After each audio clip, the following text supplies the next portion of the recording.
micro yi dafa bëri nag quoi. dañ ciy jàpp rek. dañ ciy jàpp rek.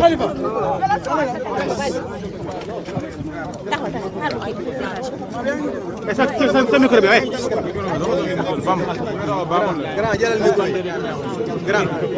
baax na. léegi kon na lay def rek. voilà honorable député Birame Souleye Diop ñu ngi soog a maanaam achevé li nga xamante ni moom moo di ndaje tey bi muy procès bi nga xamante ni doxoon ci diggante kii di Amy Ndiaye Gniby ak seen ñaar ci seen i naataango député ñu yóbbu ko ba le 15 mai lan ngeen ci mën a jàpp loolu. waaw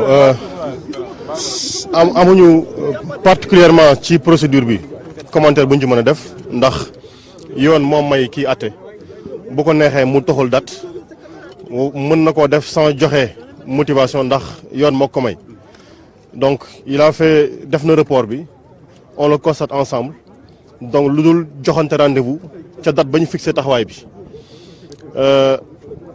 du sax woon benn boobu lañu amoon ci lu taxoon ñu war fee taxaw tey ñetti mbir lañu am tey devant la justice yéen xam ngeen ko mooy li nga xam ne bi moo indi président Ousmane Sonko fii en appel te yoon mayoon ko mu am ba jusqu'au 29 mai pour mu mën a def appel am gis nañu 29 avril plutôt gis nañu ce qui s'est passé mais le tribunal donc la cour a décidé def également un report jusqu'à une prochaine date qui a été communiquée dañuy joxante rendez-vous ca bis boobu lu ñu fi mënti wax nag ñun suñu position changé wul suñu gëm-gëm ci mbir mi changé wul benn yota itte bi ñu taxawal mooy ittewu 3 mois indi Ousmane Sonko mën a nekk candidat bu la neexee ñu saaga ñu bu la neexee ñu xas ñu mais xam nañu ni le projet en tant que tel lii la projet bi lii la li ci war nag mooy am taxawaay bi ci war jàmmarloog ñoom ci lépp loo xam ne li yoon may nañu ko député yeeg militants yeeg sympathisants yi ak le peuple bi nga xam te ni bi justice kese bu taxaw moo ko intéressé mais mënuñu nangu ci réew mi justice bëgg a doon un filtre au parrainage loolu c'est devenu une conviction établie et profonde les faisceaux d'indices les éléments concordants li war a tax ñëpp suñu xel ñaaw njort ci loolu dafay taxaw sax fi dàkk gis nañ ko. ni ngeen gisee maanaam kii di Ousmane Sonko par exemple ngeen jàpp ni dañ ko bëgg a écarter ci président. waaw moom laay wax jàpp ngeen ne également seen naataango député yi dañ leen bëgg a fànq. non mais oui mais évidemment la conclusion elle est simple pour cette affaire là ñoom bu fekkee ni delloon nañu sanction bi ñu daloon seen kaw mën nañoo ñàkk seen mandat député mën nañ ko ñàkk ñun nag suñu éene du loolu. problème c'est la première fois assemblée nationale ba muy am yëpp àdduna ba mu daj laa wax assemblée nationale yëpp dañ fay am contentieux fii ñun bindoon nañu président assemblée nationale ne ko mbir mi ne ko teg suuf bi ñu waxtaan suñu biir parce que ñun ñoo bokk nekk biir assemblée nationale àdduna bi yëpp nit ñaa ngi dóorante ay ci biir assemblée nationale yi musuñu condamné député parce que dafa jàppante ñoom seen bopp dóor nañu fi ay nit am na fi ay député yu taxaw nettali lu ñu fi def ay député ci biir assemblée nationale dara fekku leen ci lan moo tax ñu nennu député wu Yewwi Askan Wi c'est une question bu fekkee dañoo jàpp ni war nañoo mën a nangu mandat nañ ci dox mais li wóor te wóor mooy taxawaay bépp bi war ci défendre député ñun ñu ngi ciy dox suba ak ngoon les plaintes qu'on prépare pour li ñuy dajal député yi fu ñu taxaw ñu gazé leen fu ñu taxaw ñu dóor leen lacrymogène fu ñu taxaw ñu xaañ leen fu ñu taxaw ñu def nangam dina jeex ci réew mi.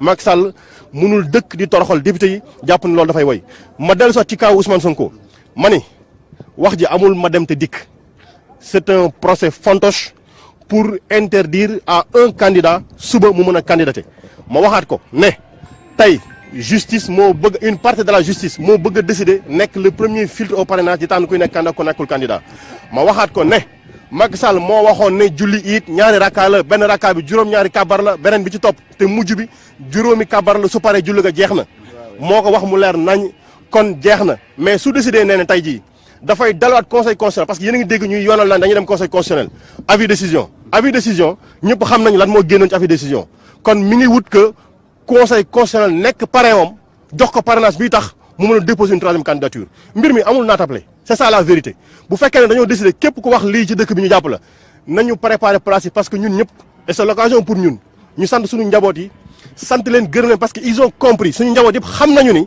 lii ñuy dox nii kaso xaj na ci bakkan xaj na ci te nangul nañ ñu ko ñu ngi ci jàppale. Bassirou Diomaye Faye mi ngi fi depuis ce matin loolu itamit beneen ittee la boo xam te ni bi bu ngeen seetloo ba seetlu wax dëgg yàlla bu nurawul nenn nur na yàpp loolu moom ma dem te ñëw Bassirou Diomaye mi ngi fi tey dina taxaw ñu wax ko mbir liñ koy reproché ñu waxaat ko ci kanamu juge bi ndax dina dellu këram ndax dafay toog ñun suñu yitte mooy nañ ko bàyyi mu dellu ci njabootam ndax waxu fi lu kenn mës ta wax am na fi benn journaliste bu taxaw lu ne yàq na ko fi juge bi wax ci dossier bi waaw bu fekkee rek dañuy nañ nit ñëpp bu fekkee dañuy bàyyi ñëpp Bassirou Diomaye Faye waxu fi lu fi nit waxul woon nañ ko bàyyi mu dellu ci njabootam. C'est un homme respectable, sérieux, travailleur et très poli. Faire un résumé en français. Ce que nous voulons dire, c'est que ici, les députés de la coalition sont venus, comme l'ensemble des militants et des sympathisants, pour assister aujourd'hui à ce qui devait être les procès en appel. Le juge, la Cour a la possibilité de faire de report sans donner de motivation. C'est ce qui a été constaté. Nous n'avons pas de commentaire à faire là-dessus. Ce qu'on fait simplement, c'est de nous donner rendez-vous aux dates qui ont été arrêtées pour les prochaines tenues de ces procès-là. Ce qu'il y a à dire, c'est que notre conviction, elle est profonde et établie. Nous avons entendu un avocat bavard dire ce matin tout ce qu'il a voulu sur les appréciations. Notre conviction, elle est établie. Dans ce pays-ci, nous avons vu, nous savons que tout l'argumentaire, tous les débats qu'il y a eu sur la place publique, la conviction des citoyens est que ce procès-là est un procès pour interdire à Ousmane Sonko d'être candidat en 2024, mais il sera candidat. Il sera candidat, on ne pourra pas l'en empêcher. Ce que l'on attend de ceci, c'est que nous restions mobilisés et déterminés. Parce que aujourd'hui, on ne peut pas accepter dans ce pays que la justice soit un premier filtre du parrainage pour choisir qui sera candidat et qui ne le sera pas. Je rappelle également, c'est dans cette même circonstance qu'on parle de la situation des Massata Samb. Ils sont capables, si la peine est confirmée, de perdre leur mandat. Mais on ne peut pas concevoir que dans une démocratie, dans toutes les démocraties du monde, dans les assemblées nationales, les gens se chamaillent. On a dit tous les contentieux de l'Assemblée. On ne peut pas accepter que le pouvoir législatif accepte que c'est contentieux que le pouvoir judiciaire le règle. Nous avons dit, nous sommes à l'Assemblée, il était possible, l'Assemblée a dans ses entrailles les moyens de régler tous ces contentieux. Le président de l'Assemblée nationale a décidé de faire un procès, un réquisitoire contre nos collègues députés, et c'est la conséquence de ce qui s'est passé aujourd'hui. Le risque est qu'ils perdent leur mandat, nous ne l'accepterons pas, nous serons là encore à la date qui a été retenue pour leur apporter notre soutien et notre solidarité absolue. Et enfin, pour le cas de Diomaye Faye, je répète encore et je le dis, Bassirou Diomaye n'a absolument rien dit qui peut lui valoir qu'on le garde dans ces liens-ci. Aujourd'hui, il est là pour être entendu. Il sera entendu. Nous espérons que cette fois-ci, la justice prendra la hauteur nécessaire parce qu'on ne peut pas du matin au soir. Le coordinateur du War Ndombo de PASTEF en prison. Le coordinateur du Némé Coutour en prison. Le responsable de la sécurité en prison. Le responsable de la communication, bracelet électronique. Le secrétaire général en prison. Le président du parti menacé. 400 militants en prison. Mais écoutez, s'il veut continuer, il n'a plus à s'embarrasser de procédures. Il n'a qu'à ouvrir les prisons. Nous sommes prêts à marcher dignement la tête haute pour rentrer directement dans les prisons. Il faut qu'on arrête. Il faut qu'on arrête. Merci beaucoup.